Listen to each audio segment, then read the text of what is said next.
তো বন্ধুরা সব কটা কাপড়ের ব্লাউজ আমার একসাথে হয়ে গেছে। তো তোমাদের একটু ব্লাউজগুলো আমি দেখাচ্ছি, ঠিক আছে? ডিজাইনটা দেখবো তো ভালো হয়েছে কিনা, আর কোন ডিজাইনটা বেশি ভালো লাগছে একটু বলো। এই দেখো একটা ডিজাইন, সেই হলুদ কাপড়টা কিনেছি, তোমরা তো অনেকেই দেখেছো।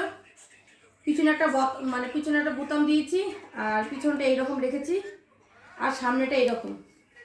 এই যে একটা ব্লাউজ গেল। কোন ব্লাউজটা তোমাদের বেশি ভালো লাগছে একটু বলো, ডিজাইনটা বেশি সুন্দর হয়েছে তোমরা একটু জানিও।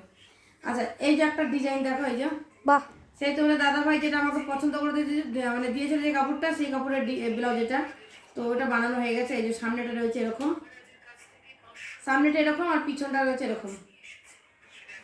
হাতায় কিন্তু বেশ সুন্দর কলকার ডিজাইন করা রয়েছে, এই দেখো। আচ্ছা, এই গেল দুটো ব্লাউজ। এই হচ্ছে সেই আমি বললাম পুজো দিতে যাব, সেই পুজো দেবো দেখে সেই ব্লাউজটা আমি বানিয়েছি। যেটা লাল হলে ভালো হতো, তবে লাল ব্লাউজ আমার কাছে আছে, অসুবিধা নেই। যে কাপড়ের থেকে ব্লাউজটা বানিয়েছিল, পরে কাপড়টা কেটে নেওয়ার পরে না আমি ভাবলাম ব্লাউজটা পিসটা না কাটলেই ভালো হতো, আমি একটা লাল ব্লাউজ কিনে নিলেই পারতাম, তাই না বলো? তো এই যে যাই হোক, তো এটা এই যে পাটটার মধ্যে হয়েছে এরকম লাল বর্ডার, ঠিক আছে? আর এই দেখো হাতার মধ্যে হয়েছে লাল বর্ডার, এই যে পুরো ডিজাইন রয়েছে। এখানে আমি পাইপিং দিয়েছি, এখানেও পাইপিং দিয়েছি, এখানে লাল কালার পাইপিং দিয়েছে। যাই হোক, আর এটা সামনেটা